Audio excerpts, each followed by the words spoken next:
যদি আপুনি 1600 মিটাৰ কেৱল 7 মিনিটত সম্পূৰ্ণ কৰিব বিচাৰে তেন্তে এই ভিডিঅটো সম্পূৰ্ণকৈ চাব 7 মিনিটত 1600 মিটাৰ দৌৰ সম্পূৰ্ণ কৰিবলৈ হলে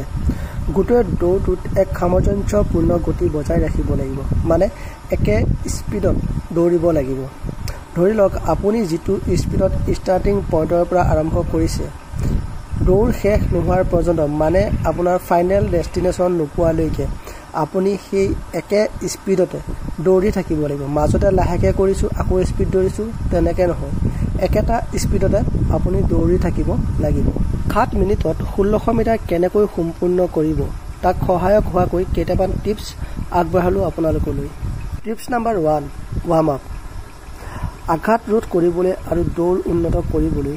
দৌৰ আৰম্ভ কৰাৰ আগতে সঠিকভাৱে ৱাৰ্ম আপ কৰিব লাগে অতি কমেও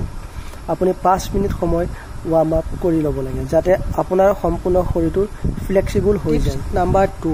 একে স্পিড বজাই ৰাখক গোটেই দৌৰটোত স্থিৰ গতি বজাই ৰাখিবলৈ চেষ্টা কৰক আপোনাৰ সময় আৰু দূৰত্বৰ তথ্য ৰাখিবলৈ আপুনি ষ্টপৱাচ বা চলি থকা এপ ব্যৱহাৰ কৰিব পাৰে নম্বৰ 3 উশাহ নিশাহ ভালকৈ লওক সহনশীল দৌৰৰ বাবে সঠিক উশাহ নিশাহৰ কৌশল অতি প্ৰয়োজনীয় আপোনাৰ উশাহ নিশাহৰ সৈতে এটা ছন্দ স্থাপন কৰিবলৈ চেষ্টা কৰক যাতে আপোনাৰ গতি বজাই ৰখাত সহায় লোৱাৰ এই কৌশলটো বহুতেই নাজানে আৰু এইটো জানিলে আপুনি দৌৰ বহুত ভালকৈ কৰিব পাৰিব টিপছ নম্বৰ 4 আপুনি সদায় কমফৰ্টেবল জোতা পিন্ধক যাতে আপোনাৰ দৌৰত কোনো ধৰণৰ বাধা নাহে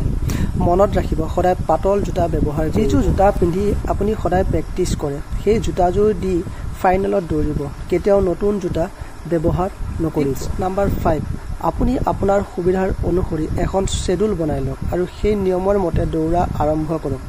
সেই নিয়ম যাতে আপুনি কেতিয়াও পাহৰি নাযায় আৰু এদিনত অতিকমে দুবাৰকেও ৰাতিপুৱা আৰু সন্ধিয়াৰ সময়ত সদায়